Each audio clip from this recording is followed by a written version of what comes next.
කුඩා කණ්ඩායම්ගේ බලවමනාව වෙනුවෙන් හමුදාවන් සතුව තියෙන කීර්තියද පස්සේ කළා. හමුදාවන් සතුව තියෙන වගකීම්ද පස්සේ කළා. ඉතා කුඩා කණ්ඩායම්ගේ බලවමනාවන් වෙනුවෙන් හමුදාවන්ට උචිත නොවන දේ සිදු කොට තිබෙනවා නම් හමුදාවන්ගෙන් අපේක්ෂා නොකරන දේ සිදු කොට තිබෙනවා නම් හමුදාවේ කීර්තිය වෙනුවෙන් වින්දිතයන්ගේ ආරක්ෂාව වෙනුවෙන්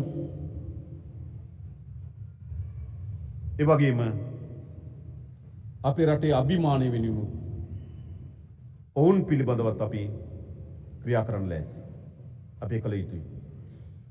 ඒ කිසිවක්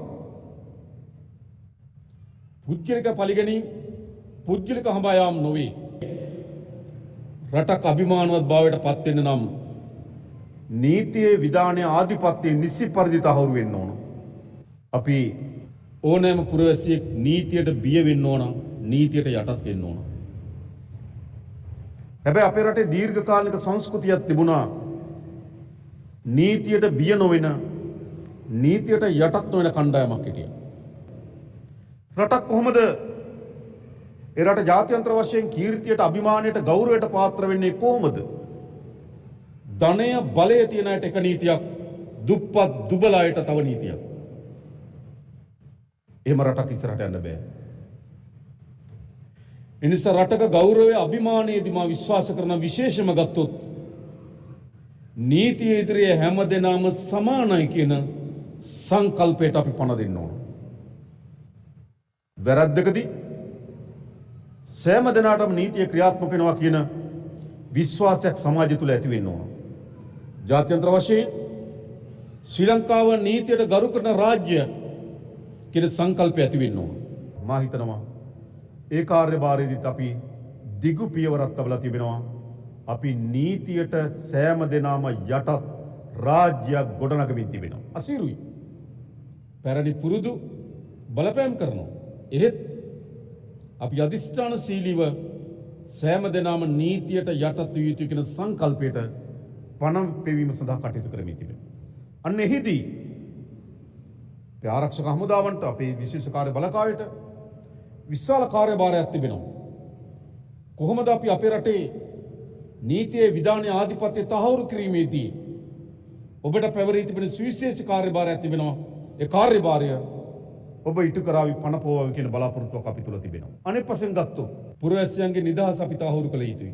රටේ කිසිදු පුරවැසියෙක් පාලකයාට බය ජීවත් විය යුතු නැහැ. හැබැයි දීර්ඝ කාලයක් අපේ රට පුරවැසියන් ලක් වෙලා තිබුණා පාලකයාට බය ජීවත් වෙන. එහෙම රටකට ඉස්සරහට යන්න බෑ. නිදහස් මානව හිමිකම් සුරකින රාජ්‍යයක් අපි නිර්මාණය කළ යුතුයි. ඒ රටක වැදගත් ආරම්භයක් රටක් ඉස්සරහට යන්න. ලෝකයේ ඉදිරියේ අභිමානවත් කීර්තියක් ලබා ගන්න. ඒදි විශේෂයෙන්ම අපි දන්නවා අපේ හමුදාවන්, අපේ ශ්‍රේෂ්ඨ නිලධාරීන්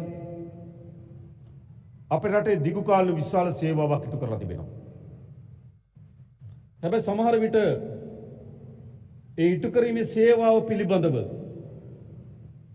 ජාත්‍යන්තරවත් දේශීයවත් යම් ප්‍රමාණයකට සැක මුසු තැන් තියෙන බව වාර්තා වෙලා තිබෙනවා.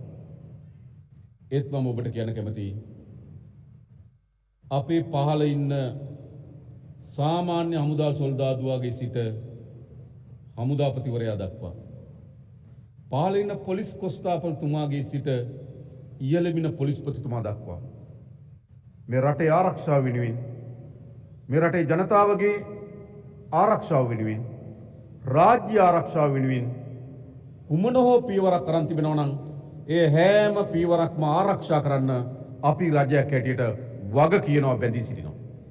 කිසිවෙක් කොතනකවත් රටේ ආරක්ෂාව වෙනුවෙන්, ජනතාවගේ නිදහස වෙනුවෙන්,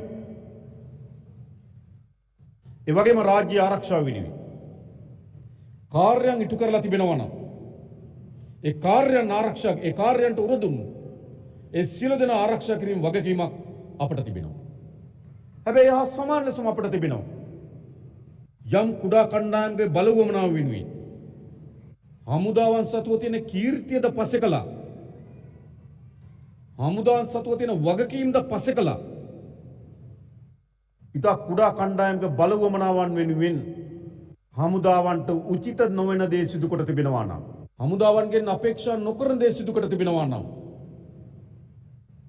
හමුදාවේ කීර්තිය වෙනුවෙන් වින්දිතයන්ගේ ආරක්ෂාව වෙනුවෙන්